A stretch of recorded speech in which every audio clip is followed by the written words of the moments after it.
The funding for this video is provided by the amazing members of our Patreon. Also contributions from viewers like you. Thank you. Yeah, I started from PBS Kids. What you gonna do? Fight me?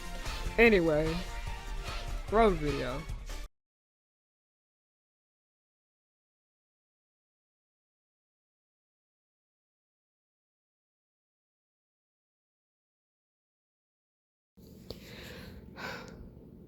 Before we get started, I would like to put this brief disclaimer about why I decided to include Dolores from Encanto in this video. I know I cannot please everyone, and I know everyone will not agree with me for including her, but here we go. I know there's a lot of discourse on whether or not Dolores is black or not. As I am a black woman who resembles her somewhat, I say she is. As yes, she is Afro-Latina, and Afro-Latina women are in fact black women.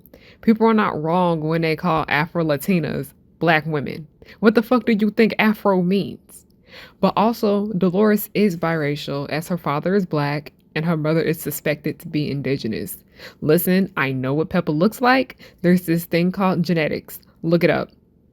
Peppa's parents are obviously not white people.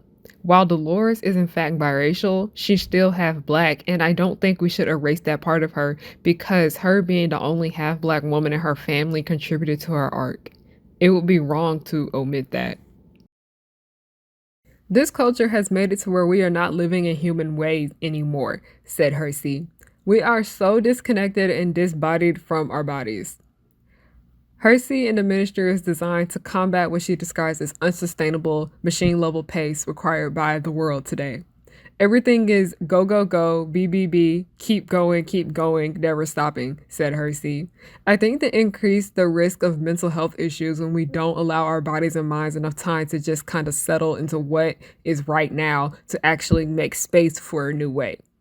For black women in particular, according to Hersey, the pressure to preserve at least appear okay while suffering can contribute additional stressors to already difficult situations.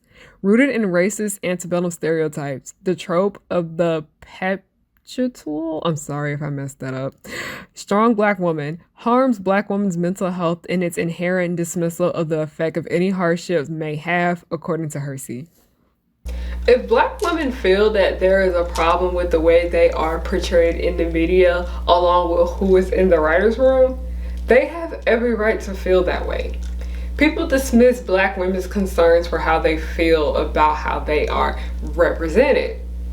And it all comes back to the trope that is the strong black woman that we are all so fucking tired of. Because people just expect black women to just be okay and just to take the representation that is given to them. And no, they don't have to accept it and should be allowed to speak about things the way white women are able to go off about misogyny in Hollywood all the time.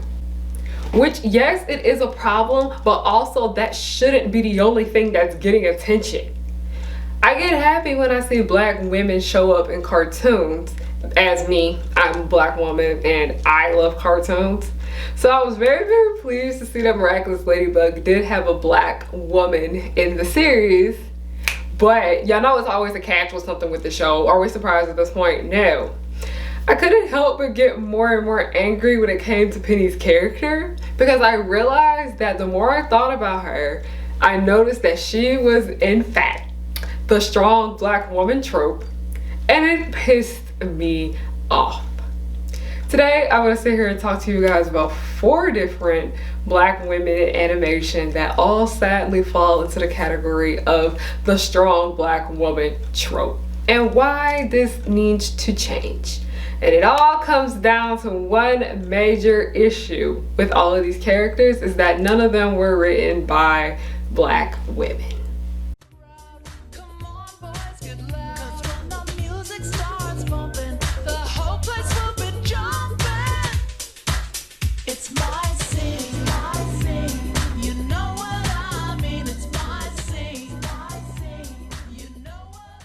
Hey y'all, it's Harriyanna back with another video. Hi, hello, how are you doing? My name is Harriyanna and welcome back to the pirate ship, also known as Harry Hook's pirate ship. I am the captain. You are not my first mate. I don't got no first mate because you want to know why?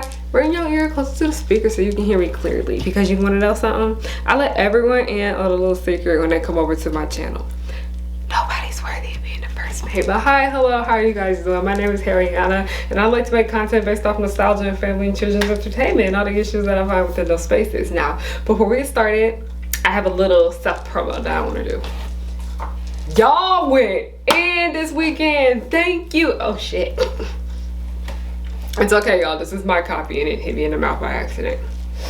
But thank you guys so much for everybody that bought the physical copy of my novella, You're Not Crucial. That's not a typo. That's what the book cover is. You'll understand it when you read it. But thank you so much to everybody who has bought the book. The physical copies are currently out of stock, and they will be restocked as soon as I can get them restocked. So please get on the lookout. The digital copy is still there for purchase if you guys would like that. But I know a lot of y'all were like, I want the physical copy because I read real books better than like digital books. And I get it, I understand it. So I will be doing what I can to make sure it gets restocked. Thank you guys so much. Thank you. Thank you guys for taking a chance on me and wanting to read my writing. I truly do appreciate it. I put my whole ass in this book. Thank you. Thank you. And then last, the My Lady Perfidy picture books are now here. They're still on pre-order, but yay, they're here. You get this beautiful artwork done by Kiki Nini. Love her. She is Parasol of Dreams on Twitter. And then my love Percy, he did the back. He did that beautiful art right there. I love him. But yes, My Lady Perfidy, everybody knows that I'm obsessed with the dynamic between Gabriel and Natalie from Miraculous Ladybug. So I decided to make my own story, my own version of that with some color. And I made my own version of that. It's so cute. I want to show you guys some of what it looks like. I can't show you everything because you gotta get it if you want to see it. But I have the special thanks. Oh my gosh, just look at that beauty. It's an adult picture book, by the way. It doesn't take too long to read. Very well worth the price, okay? Because it's about $35 for the physical copy, y'all. It's good quality, okay? I'm not about to be giving y'all a bad flip book that be falling apart. But I truly y'all. I'm telling you. So if you haven't gotten yours, go ahead and get it ready for pre-order. Use code HOTSPOT30 for 30% off your order. Now let's get back into the video. So let's begin. We already started with Penny, so let's continue about who she is. Penny Rowland is basically the manager of the singer Jagged Stone in the series Miraculous Ladybug. And from what we see, her entire life revolves around him, which does make sense because, he's a musician. His career is everything. Everything about him has to be put together if he want to stay in this spotlight. But it's kind of fucked up when you realize that these two have a romantic relationship with each other. And in the beginning, when we meet both of them, we don't notice, but then later on down the lines, we find that out. And no, that is not okay. Do not be out here dating your fucking coworkers, y'all. In this situation, she should not be doing anything with him. Okay, that is just my opinion. But her being romantically involved with Jagged is also part of the reason why she goes so hard for him. When we meet Penny, she has an attitude, okay? She was putting bitches in their place. She was throwing people out for Jagged. She was doing all of this for him. And speaking of Jagged, this man literally be having her ass stressed out. It'd be kind of annoying. But Penny's purpose in this series is to be there for Jagged's sake. And Miraculous Ladybug already has this issue when it comes to Nino's character and Alia's character. The two black characters mainly being there for the non-black characters' sake. Though I'm not arguing with nobody on Alia and Nino's race. It's been established that they are black. Penny's purpose in the series is to be there for Jagged's sake, and it's a mess because I have to say it. You know how I say Miraculous Ladybug has a big issue with being racially insensitive and not even realizing it? Yeah, they did it again with Penny's character. And there is a chance where we do see her break down, but then after that, she just puts herself back together and starts doing everything for Jagged again. The stereotype of the strong black woman is more than just a cultural trope. Many black women in America report feeling pressured to act like superwomen, projecting themselves as strong, self-sacrificing, and free of emotion to cope with the stress of race and gender-based discrimination in their daily lives. That is literally Pity's character, and it's so sad how in her episode of the show that focuses on her, the one where we get to learn more about her, we just learned that she is just dedicating all her time to this white man and rarely ever puts herself first. She literally is putting herself second for a white man that can't fucking sing and has horrible taste in fashion. Like in that episode, she was dead ass in the middle of doing something for him, and then she saw that he needed help and she came over there to help him. Bitch, no! Like, while Miraculous Ladybug has a very diverse range of characters, meaning that it's just more than just straight white people in the series, the representation is terrible because, like, you already did your part with putting these characters on screen, but now you need to do the work behind the scenes, meaning adding gay and creators of color that do good at what they do there. Moving on, next, moving on to, Michiko.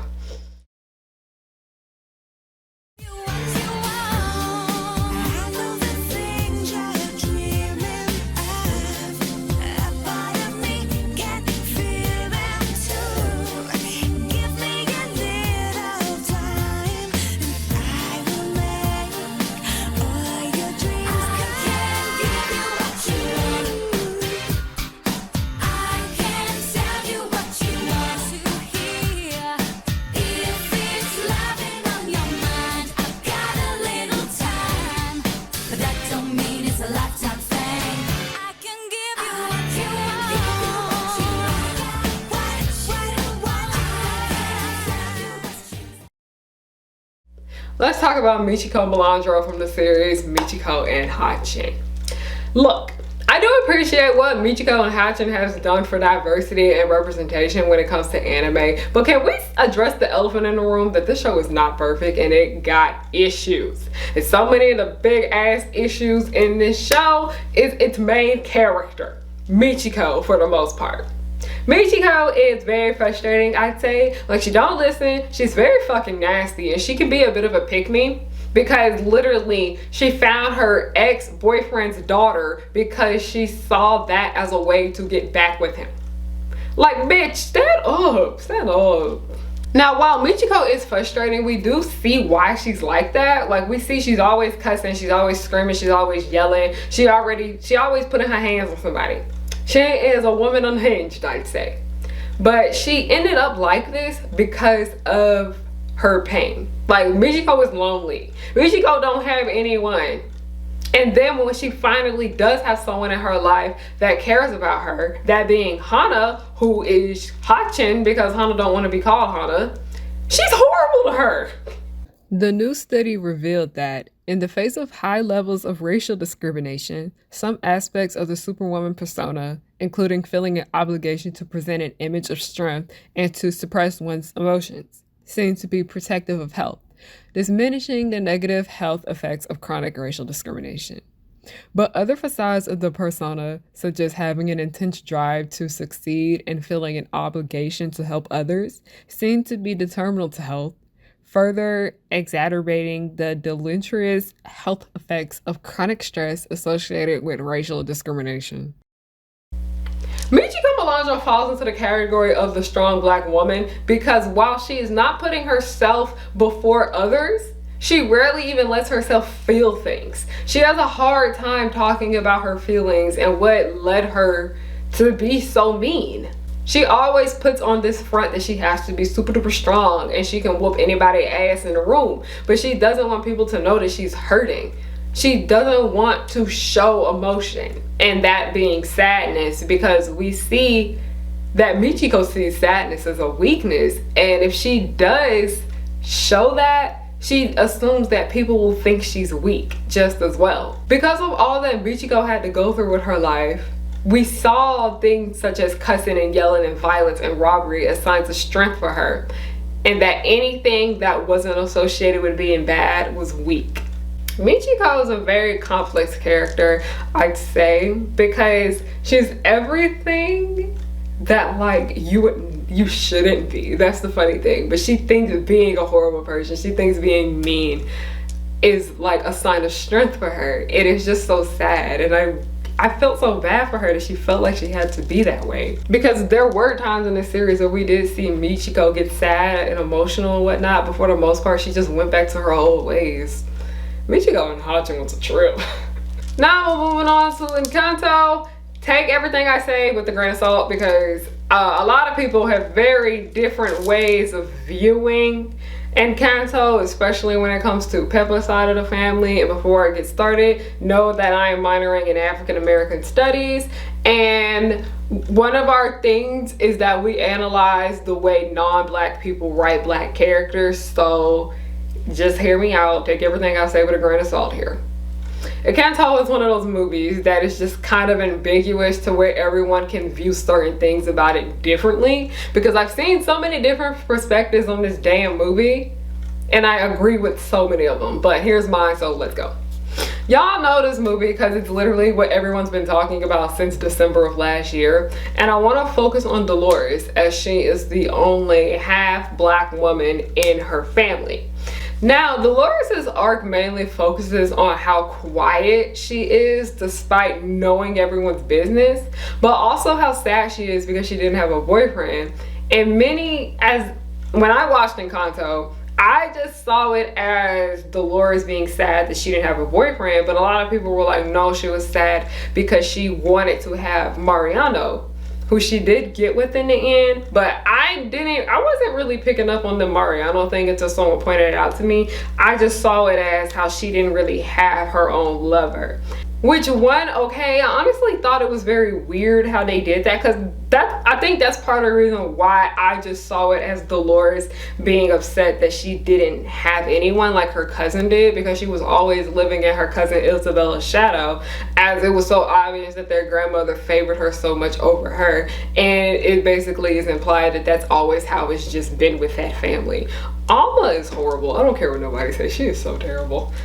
But it was so weird because Mariano, he's literally dating your cousin, so he's off limits. Like, but also, you mean to tell me that there was nobody else in that town that wanted to be with Dolores? Like, we didn't even really see people show Dolores love like they did with Isabella and even Lucia to a certain extent. Even though a lot of what Lucia was doing, people were pushing her around because she was super duper strong, but that's not the point. We're here talking about Dolores. Lucia is another topic for another discussion.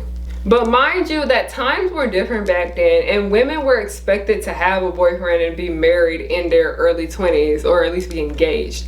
And her cousin Isabella had that, but Dolores did not. And she never really spoke much about how this upset her.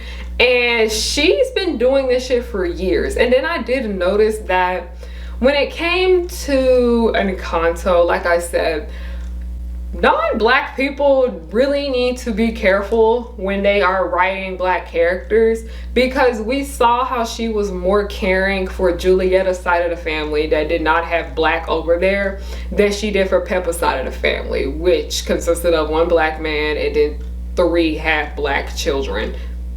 And it just felt like Alma really just didn't pay too much attention to Peppa's side of the family. Like I said, it felt a tad bit anti-black, but like I said, like, that's why a lot of black people don't want non-black people writing their stories, because they can put unintentionally racially insensitive things in there. And the way Alma treated Dolores compared to how she did Isabella, it was not looking too good.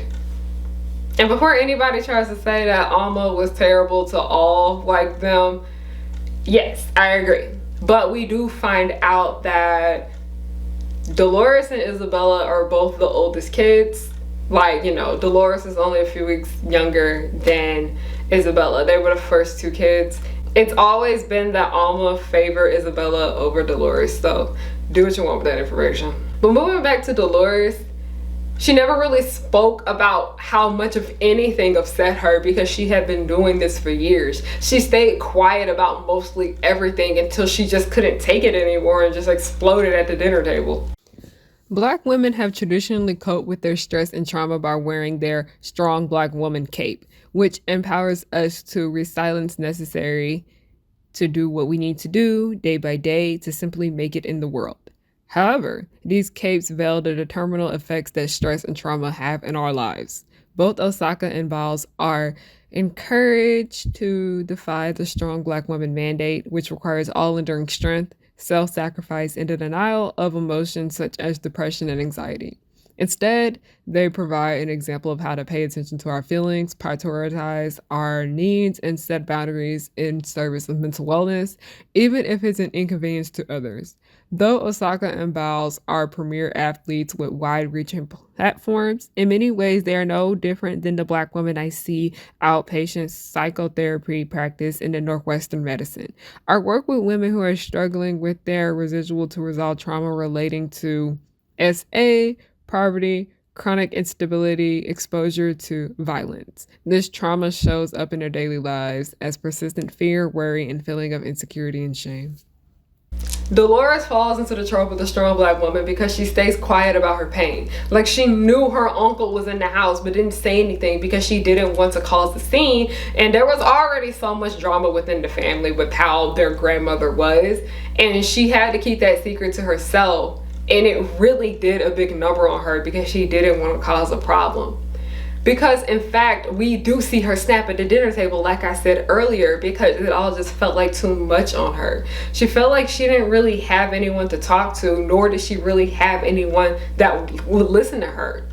And this can be implied that there is some symbolism there, that part of the reason why she was having such a harder time with people in the village. Like I said, everybody was showing love to the other girls and whatnot. You know, Mirabelle, Mirabelle's a whole other topic for another discussion. But I can't help but think of the hardships and struggles that Dolores had to deal with being the only half black woman in her family. And like I said, I find it so strange how no other dude was checking for Dolores. And then she did end up getting with Mariano in the end. And I'm just like, I don't like what they did with that storyline. I'm just gonna be honest. I thought it was very fucking weird that she was so stuck on her cousin's boyfriend. Like, that's like trying to date your best friend's boyfriend. That's not okay. But then also, it's just kind of like I said, I just can't help but think. I was like, we didn't really see anybody be all loving towards her like they were with Isabella. So anyway, and then as I mentioned, Alma was not as affectionate towards Dolores like she was with Isabella. And I also felt like part of that had to do with the fact that Alma enjoyed Isabella's superpower way more than she did Dolores's. But moving back to Dolores and her race, Dolores looks different from everyone in the family, and that's because she's like the only black indigenous woman there. We're being for real. Like, her features are so different from her mom and her aunts and her female cousins. While she does resemble Peppa, she resembles Felix strongly just as well. And while this may not have been intentional to her story, Dolores' blackness did contribute to her arc. And her having to be quiet about so much of what she was going through was painful for her. And because of that, Dolores falls into the trope of the strong black woman. Next.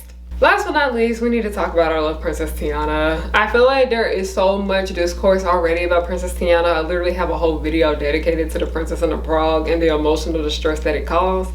But I still want to talk about her. I love Tiana. I think she's a great role model for me and many other black women in films, and just black people in general. But sis deserved a much better movie. And sis just deserved better in general. Like, when I say Tiana needed a better movie, she needed a movie that actually focused on her, because this movie kept jumping all over the place. We meet Tiana when she's young and she's full of life and goals and dreams. And then we then cut to Tiana when she's a woman, working her ass off all the time for the sake of being able to support herself, to open her own restaurant and stop having to work for other people. And we see that she has worked the night shift. Then she got her ass back up a few minutes later to go work a morning shift. Like, huh?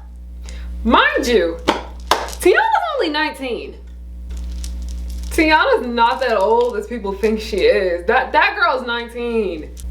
Mind you, I did night shifts and shit like that at the age of 19, and I had to get up and go to school the next morning. Shit was awful. She is 19 working this much. At 19, you should not do that. No, she was barely making enough to support herself and get her restaurant. Like, baby girl was tired. Baby girl wanted to catch a grade, but it was why she broke down when those white people wouldn't give her the building that she had enough money for. Like, in that moment, she did show some of her emotion. But because of the time period that this movie takes place in, that being the 1920s in America, which was, we know, to be very, very racist and still is now, she did what she was taught, and that was just to suffer in silence and move on with working for others. So much of this movie was just about Tiana being in pain because her blackness affected her income and she really couldn't do much of anything about that. Like, she stayed quiet most of the time because she didn't want to cause a scene. And even when her and Naveen were starting to have their little shenanigans, you know, when they were frogs, she basically was like taking care of him the whole time. Like, she was basically saving his ass so much and showing him how to do things. And she was still putting him before herself despite her being in the same fucked up situation. When Prince Harvard bestowed upon me a fateful kiss, I'd hope I could slay the villains that robbed me of the fantastical dream of black princessdom. But the truth is, both inside and outside of this white castle, that little black girl cannot want to be a princess, mostly because she knows the world would never let her be one. When we die, no one says our names. Nobody cries at our funerals. Harvard doesn't offer compensation. What's more, though, is that we're living in the world would rather see us contorted and distorted into pixels and a person holding our breath until we reach the brink of death. That holds us at high regard. I know we don't need titles or the world's permission to be royalty. Black women will still rise. We are still royalty in our own light. But the fairy tales written for princesses that look like me have always insulated that the happy ending never comes unless we first let the world strip us of our skin and morph us into something or someone we can barely recognize. All while fighting the scariest of villains, the darkest of demons, and the centuries of violence at the hands of misogynoir. Because of all this, Tiana falls into the trope of the strong black woman. Now, my closing thoughts for this is going to be completely unscripted because I feel like I need to be very much authentic when it comes with this. But as I mentioned in my last video about Valerie, when I was talking about why we need more black writers in the writer's room, I'm sorry, y'all be saying we don't need more black writers, we need more competent writers. Baby, I'm tired of white people writing black people. Why? What is so hard about just wanting a black person to write a black character? Like, yeah, we have Kenya Barris and yeah, we have Tyler Perry, but like, why?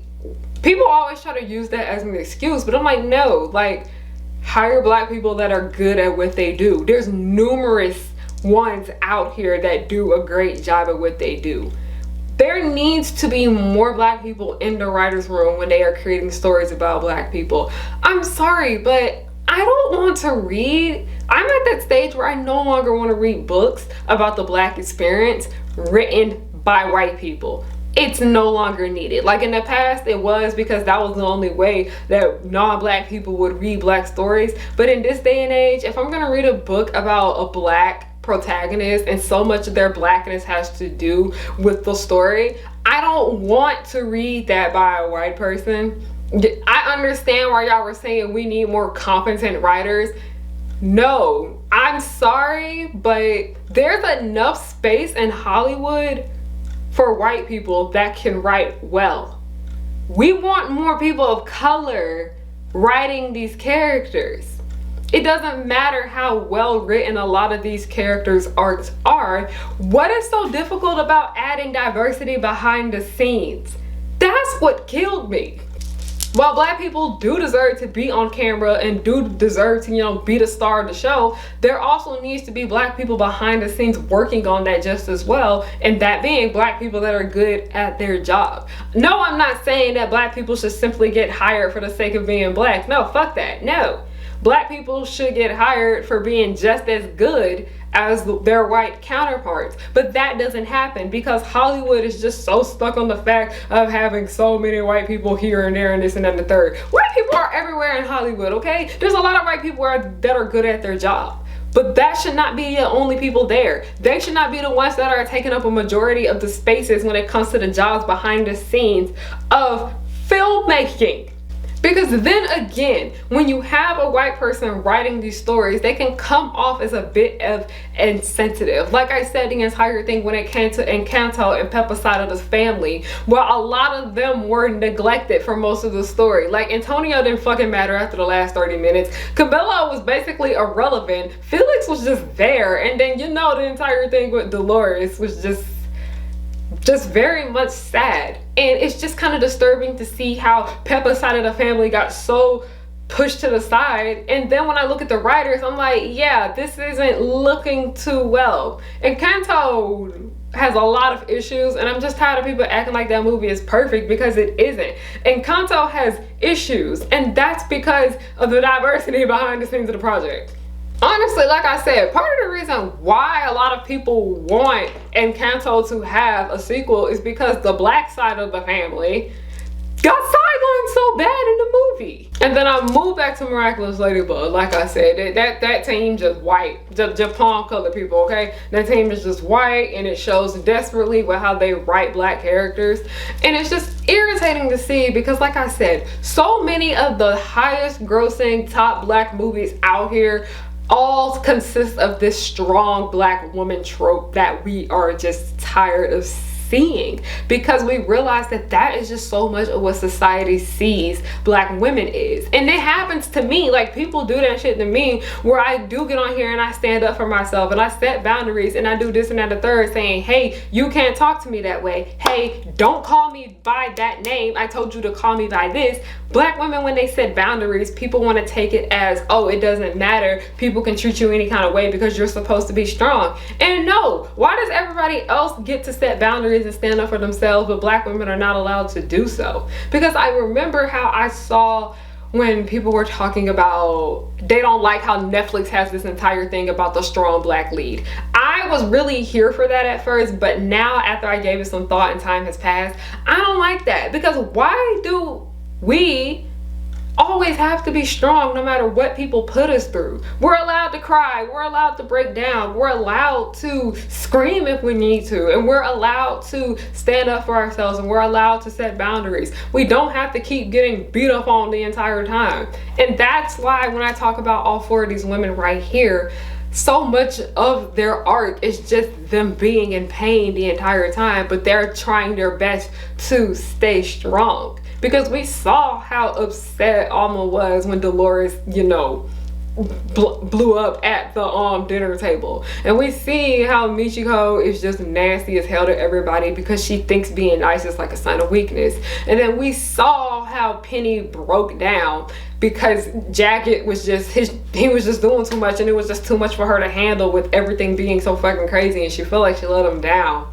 And then we have Tiana, where her entire arc is literally just being the strong black woman that follows her dreams and works her ass off all the damn time. And the thing about it is that this wouldn't be so frustrating, but that is not y'all's story to tell. So much of the stories that non-black people tell about black women is just them feeling the need to always be strong. And no! That's pretty much it for today's video. That's all I just wanted to say. Thank you guys so much for watching. I really do appreciate it. Like I said, physical copies of You're Not Crucial will be restocked. I will let y'all know. Go ahead and pre-order My Lady Perfidy on my website, harriyannahook.com. Use code HOTSPOT30 for 30% off your order. Also have other merch there at harriyannahook.com. Please check that out. I have Patreon, I have Buy Me a Coffee, I have Ko-fi. My donation links, all that good stuff will be down below. Next, The Progenies is my web series. Please support. The links will be down below. And last but not least, just follow me on everything at Harriyanna, HARIYANNA. Thank you guys so much for watching, and have a good night.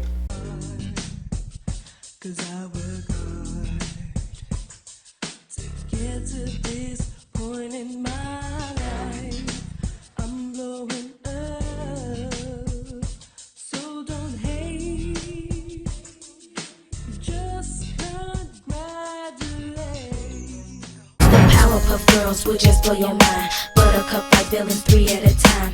bubbles will smile while kicking your butt, and Blossom will lead them out of their rut. Cherish and Powerpuff, two of a kind. Both wanna save the world before bedtime. From Townsville, Memphis, New York to LA, the Powerpuff Girls are just here to stay. They coming through and fighting, and everyone they're shocking. You know no one can stop them all because of the chemical X. They coming through and fighting, and everyone they're shocking. You know no one can stop them all.